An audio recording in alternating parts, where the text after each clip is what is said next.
Welcome to Lambda Labs, and today we are going to be talking about tick data and market data aggregation. Now, what is market data aggregation? In its simplest form, it's just a way of putting together market data to extract the useful information from it. I'm going to be referencing my market microstructure and trading systems course. If you're interested in looking through it yourself, links in the description. It's free. Hit the subscribe button if you want to keep up with more content like this, and let's get into it. Now, tick data and aggregation methods.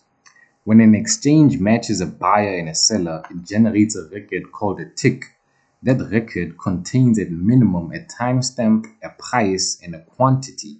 In practice, it also contains identifiers for the instrument, the venue, and often a flag for whether the buyer or seller was the aggressor. The raw feed of all ticks, timestamped to the microsecond or nanosecond, is called tick data. It is the highest resolution view of a market that exists. Everything else is derived from it by aggregation. Understanding what happens during that aggregation and what gets lost is essential. The most common aggregation approach is time-based. Divide the trading day into equal intervals and summarize all activity within each interval. The canonical output is the OHLC V bar, which everybody and their grandma knows. Here it is, but the volume is not there. I'm not going to touch on that, but this is an OHLC bar. It's the most common form of aggregation there is. Every single trader from amateur to professional knows what this is. So I'm not going to really go too deep into what it is. We have the high, we have the open, we have the close, we have the low, we have the range, which is the difference between the high and the low. Now, here's the formal description of an OHLCV bar. The most widely used aggregation method groups trades into fixed time intervals: 1 minute, 5 minute, hourly, daily, etc., etc. The formula is this: for a time interval t plus delta t with trades p sub I and v sub I, where I equals 1 up until n, we have open defined as O equals P sub 1, which is the first trade. We have high, which is defined as H equals max of P sub 1, P sub 2 up until P sub n, which just means that the highest price gets picked, right? Low is defined as L equals the minimum of P sub 1, P sub 2 up until P sub n, which just means that the smallest price gets picked. And we have close defined as C equals P sub n, meaning the nth trade is the close. And we have volume, which equals the sum of V sub I, where I indexes from 1 up until n.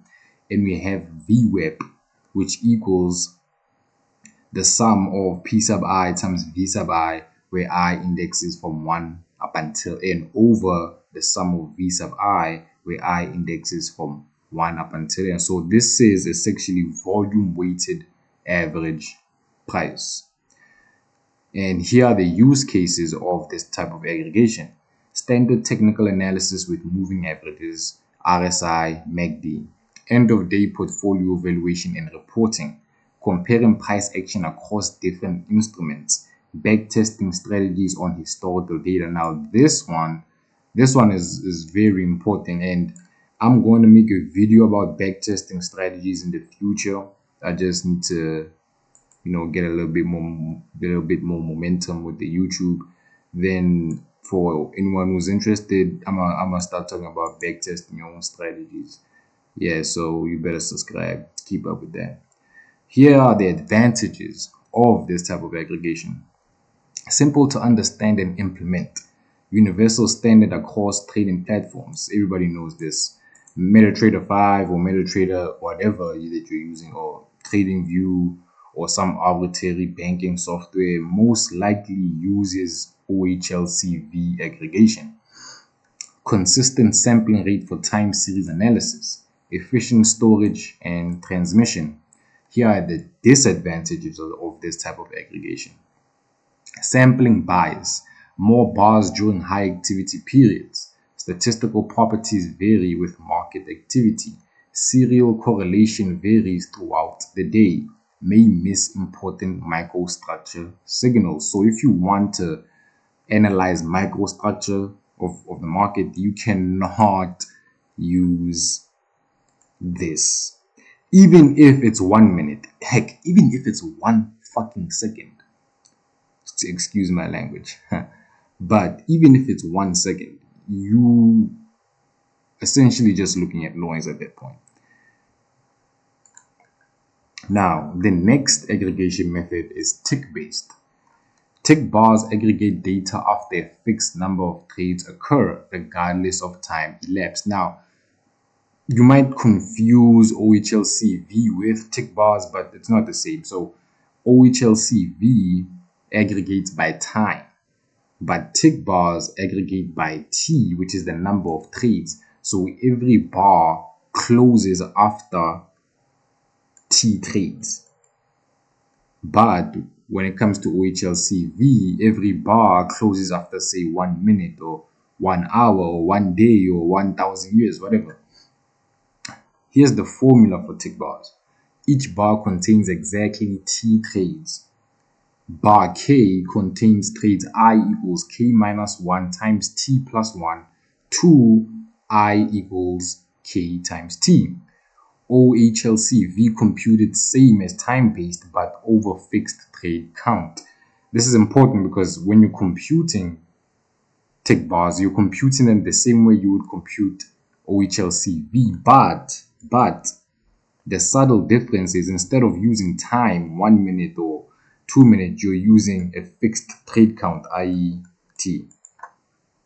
Now, I created a tick data aggregator for my code, not for my code, for my GBPUSD tick data. As you can see, I have 1 minute GBPUSD tick data. Here we have the timestamp, we have the open. This is in 1 minute, so it's a lot of data in a short period of time. We have the high, we have the low, we have the close, we have the volume. Now, as you can see over here, we have tick bars where T equals 40. So the number of trades that we have is 40 in this case. So every bar contains 40 trades. And over here, we have T equals 19, where every bar contains 19 trades. So the difference here between OHLCV is that the variable T can be arbitrary, right? It's an independent variable.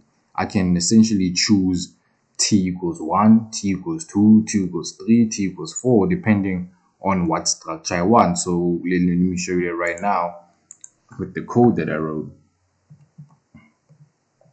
Now let's say T equals 2, right, for one plot. And then we have T equals 100 for another plot. And then we just plot the two. Now we have essentially tick bars where T equals 2. As you can see, there's more structure, right? It seems more chaotic, it seems more dynamic. But with tick bars where T equals 100, as you can see, we have very few bars. So after 100 trades, it closes, opens another. After 100 trades, it closes, opens, stuff like that, right? Now, if you look at where T equals 2, you can see that essentially you have more microstructure available to you when T is small, right? And that's one of the advantages of this type of aggregation. But before we even talk about the advantages, let's get into when to use it. High frequency trading strategies, as we just saw with T equals 2. Why? Analyzing market microstructure, as we just saw with T equals 2 Y, when trade frequency varies significantly. And again, as we just saw with T equals 2 Y. Research on price discovery mechanisms, and again, as you just saw with T equals 2 Y, right? The advantages: more uniform sampling of market activity, better representation of price discovery process, reduces impact of time of day effects. Each bar represents equal market effort. The disadvantages of this type of aggregation: bar timestamps are irregular. Now this is the very important disadvantage, because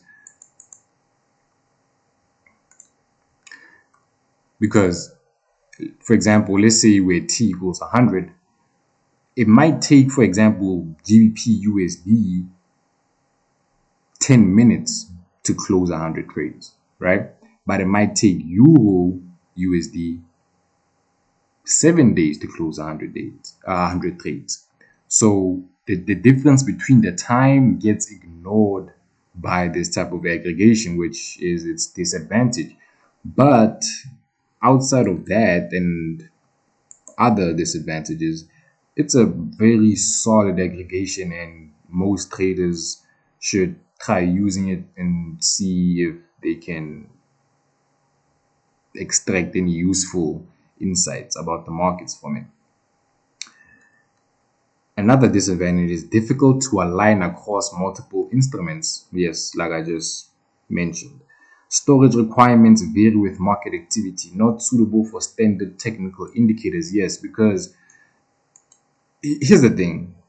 Tick bars need a little bit of finesse, a little bit of sophistication to really use them effectively, and the average trader is just not gonna do that. So then they're really not suitable for standard technical indicators or standard strategies, to be honest. Now, the last aggregation method, which I'm not gonna touch on, most likely gonna touch on it in my next video, but that is volume bars. Volume bars close when a predetermined quantity of shares or contracts have been traded. Here's the formula for a volume bar. Each bar closes when cumulative volume reaches V sub target, which is the volume target. The sum of V sub I, where I indexes from I to whatever, is greater than or equal than V sub target. Partial trades at boundary may be split or carried over based on implementation. This is just a aggregation tendency or preference, depending on how you want to use it, who's using it, stuff like that. The use case for this is strategies based on volume confirmation, analyzing price impact of large orders, market making with inventory constraints, comparing activity across instruments with different liquidity.